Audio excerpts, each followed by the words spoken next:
Hi எல்லாருக்கும். இன்னைக்கு ஒரு சின்ன கோயில் விலாக் பார்க்கலாமா? நான் போய் கிளம்பிட்டு வரேன். பாய். நான் வந்து கிளம்பிட்டேன். இதுக்கப்புறம் வந்து வீட்டில் படைச்சிட்டு கிளம்ப வேண்டியதான். அம்மா வந்து படைச்சிட்ருக்காங்க. அம்மா படைச்சதுக்கப்புறம் சாப்பிட்டு கிளம்பலாம். நல்லா சூப்பராக தெய்வீகமாக இருக்குது. பூஜை ரூம் பார்த்தாலே நல்ல ஒரு பீஸ் கிடைக்கிது. நாங்கள் எல்லாம் பஸ்ஸு ஏறியாச்சு.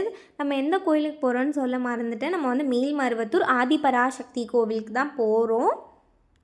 பஸ் வந்து கொஞ்சம் நேரம் பிரேக் விட்டுருந்தாங்க. பிரேக்ஃபாஸ்ட்லாம் சாப்பிடாதவங்க சாப்பிட்டுக்கோங்கன்னு சொல்லிட்டு எனக்கு கொஞ்சம் லைட்டாக பசிச்சுதா. ஸோ அம்மா வந்து லேஸ் வாங்கிட்டு வர சொன்னேன். லேஸ்னால் எனக்கு ரொம்ப பிடிக்கும். மறுபடியும் வந்து நம்ம நடந்து போய் பஸ்ஸே ஏறியாச்சு.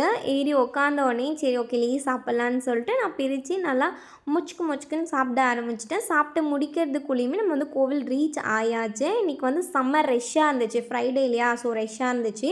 அங்கே கொஞ்சம் தூரம் நடந்து போகும்போதே ஒரு செப்பல் ஸ்டாண்ட் இருந்துச்சு. 1 பேர் ஆஃப் செப்பலுக்கு வந்து ₹2 சார்ஜ் பண்ணுறாங்க. நாங்கள் எங்களோட செப்பல் அந்த ஸ்டாண்டில் போட்டுட்டு அதுக்கப்புறம் தரிசன பாதைக்குள்ளே வந்துட்டோம். வந்ததுக்கப்புறமா கொஞ்சம் நடந்து போன உடனே இந்த தேங்காய் பழம்லாம் ஒரு பையில் விற்பாங்க இல்லையா, அது வாங்கிட்டோம். அது வந்து ₹70 நினைக்கிறேன். இந்த மாதிரி எல்லோ கலர் பேக்கில் தான் கொடுத்தாங்க.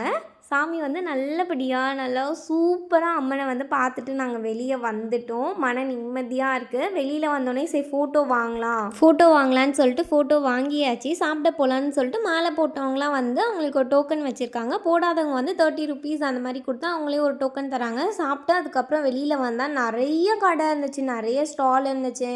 டிஃப்ரெண்ட்டான ஐட்டம்ஸ், ஜுவல்ஸ், ஹேண்ட்பேக்ஸு, ஸ்டென்சில்ஸு, விளக்கு, இந்த மாதிரி டெக்கரேஷன் ஐட்டம்ஸ், அப்புறம் இந்த பேபிஸ்க்கெலாம் டாய்ஸு நிறைய இருந்துச்சு. எல்லாத்தையும் வேடிக்கை பார்த்துட்டே வந்தோம். ஒன் ஷாப்பில் வந்து கோலம் ஸ்டென்சில்லாம் விற்றாங்க. நல்லா இருந்துச்சா, ஸோ தட் நீங்களும் கடையெல்லாம் சுற்றி பார்த்துட்டு தேவையான திங்ஸ் எல்லாம் வாங்கிட்டு வெளியில் வந்ததுக்கப்புறமா ஒரு ஏரி மாதிரி இருந்துச்சு. நடுவில் ட்ரீ, நிறைய பறவைகள்லாம் இருந்தது. சூப்பராக இருந்தது பார்க்குறதுக்கே. அப்படியே வேடிக்கை பார்த்துட்டு நாங்கள் மறுபடியும் பஸ் ஏறி வந்துட்டோம். நாங்கள் இப்போ வந்து திண்டிவனமே ரீச் ஆகிட்டோம். பாண்டிக்கு வந்து பஸ் ஏறிட்டு உட்காந்துட்ருக்கோம். பாய். இன்னொரு வீடியோவில் பார்க்கலாம். மறக்காமல் லைக் அண்ட் சப்ஸ்கிரைப் பண்ணி